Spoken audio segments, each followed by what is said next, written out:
اگر آپ نے ابھی تک میرا چینل سبسکرائب نہیں کیا تو کرنٹ افیئرس کے ریلیٹڈ انفارمیٹیو نیوز سے باخبر رہنے کے لیے ابھی سبسکرائب کا بٹن دبائیں۔ کورونا وائرس، کیا عقیدے اور دعا کی طاقت نے پاکستان کو کورونا سے محفوظ رکھا؟ ایک کمزور صحت عامہ کا نظام، ایک بڑی آبادی اور غربت کی وجہ سے کئی خاندانوں کا گنجان آباد علاقوں میں رہنا، انسانی وجوہات کی بنا پر پاکستان میں شروع سے ہی کورونا وائرس کی وبا کے تباہ کن ہونے کا اندیہ ملتا ہے، اور جون کے مہینے میں ایسا لگ رہا تھا کہ حالات بہت بگڑ جائیں گے، جب ڈاکٹروں کا کہنا تھا کہ ان کے ہسپتال مریضوں سے بھرے ہوئے ہیں۔ بڑے ہسپتالوں میں انتہائی نگہداشت کے یونٹ بھرے ہوئے تھے اور لوگ اپنے پیاروں کو ہسپتال کے بستر کی تلاش میں لے کر در بدر پھر رہے تھے، مگر چند ہی ہفتوں میں ہسپتال میں داخل ہونے والوں کی تعداد میں زبردست کمی دیکھی گئی۔ کچھ ڈاکٹر ابتدائی طور پر اس حوالے سے شکوک میں مبتلا ہو گئے تھے کہ کہیں مریضوں کو زہر دیے جانے کی غلط اطلاعات کی وجہ سے لوگ اپنے گھروں پر خود ہی علاج تو نہیں کرنے لگ گئے، مگر یہ کمی متواتر رہی ہے۔ اب پاکستان میں زندگی عام حالت کو لوٹ رہی ہے اور جزوی طور پر لاک ڈاؤن کی آخری پابندیاں بھی اٹھائی جا رہی ہیں۔ 23 کروڑ میں سے تقریباً 6,000 افراد کی ہلاکت کے بعد یہ کہا جا سکتا ہے کہ بظاہر پاکستان اس سلسلے میں کئی مغربی ممالک سے بہتر رہا ہے۔ مثال کے طور پر برطانیہ میں 6 کروڑ 70 لاکھ افراد میں 41,000 سے زیادہ ہلاکتیں ہوئیں۔ اس کے علاوہ ہمسایہ ملک انڈیا میں دلی اور ممبئی جیسے شہروں میں بھی صورتحال انتہائی بری رہی ہے۔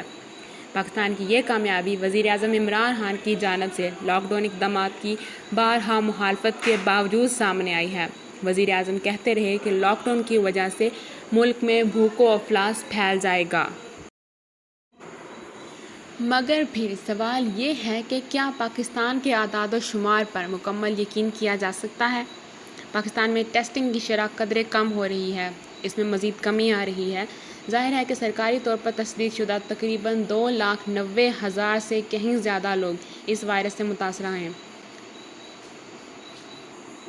مگر مریضوں کی تعداد میں کمی اس بات سے بھی واضح ہوتی ہے کہ جتنے بھی ٹیسٹ کیے جا رہے ہیں ان میں مثبت آنے والوں کی شرح بھی کم ہو رہی ہے اور ہسپتالوں میں آنے والے مریضوں کی تعداد بھی کم ہو رہی ہے۔ لاہور اور کراچی میں حکام سے حاصل کردہ قبرستانوں کے اعداد و شمار کے مطابق جون میں دفنائے گئے افراد کی تعداد میں بہت بڑا اضافہ دیکھا گیا، جن کی وضاحت کورونا وائرس کی وبا سے نہیں کی جا سکتی۔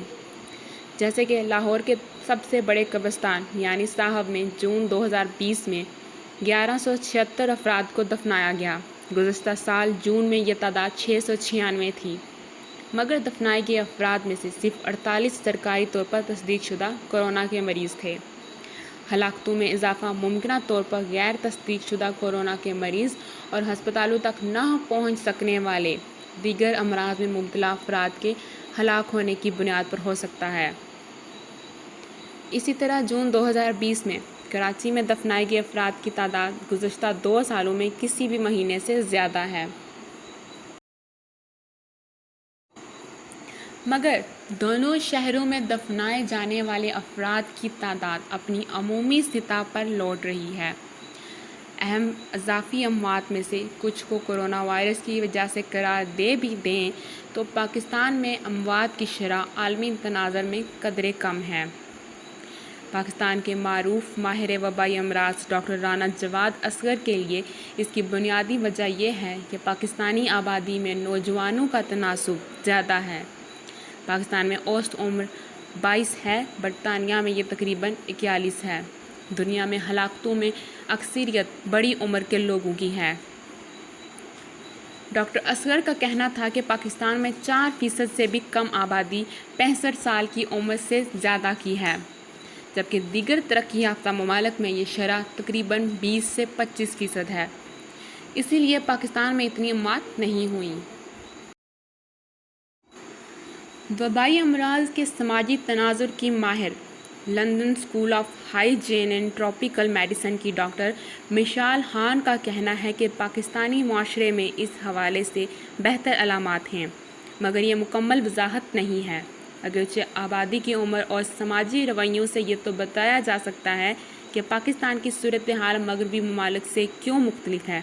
مگر اب تک یہ واضح نہیں کہ یہ ہمسایہ ملک انڈیا جیسی کیوں نہیں ہے۔ انڈیا میں اموات فی 10 لاکھ افراد پاکستان کی شرح سے ملتی جلتی ہے، مگر وہاں ہسپتالوں پر دباؤ زیادہ پڑا ہے اور کیسز میں ابھی بھی تیزی آ رہی ہے۔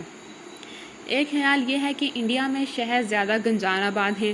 Public health foundation of India کے پروفیسر کے شری ناتھ نے اس بات کی نشاندہی کی ہے کہ دلی اور ممبئی دونوں میں کیسز میں تیزی اب نہیں آ رہی اور ملک کے دیگر حصوں میں سے کیسز آ رہے ہیں، مگر ڈاکٹر اصغر کا کہنا ہے کہ ابھی ایسے موازنے کرنا قبل از وقت ہے۔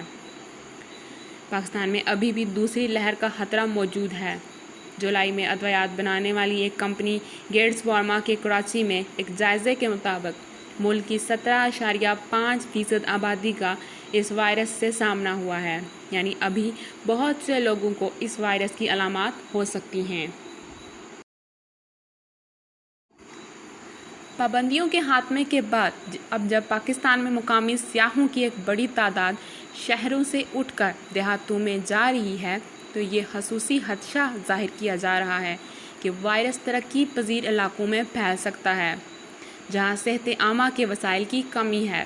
ڈاکٹر اصغر نے BBC کو بتایا کہ ٹریکنگ کا نظام بہتر کرنے کی ضرورت ہے۔ ان کا کہنا تھا کہ اگر پاکستان میں صورتحال قدرے بہتر ہے، اس کا یہ مطلب نہیں کہ ہم اب خطرے سے باہر آ گئے ہیں۔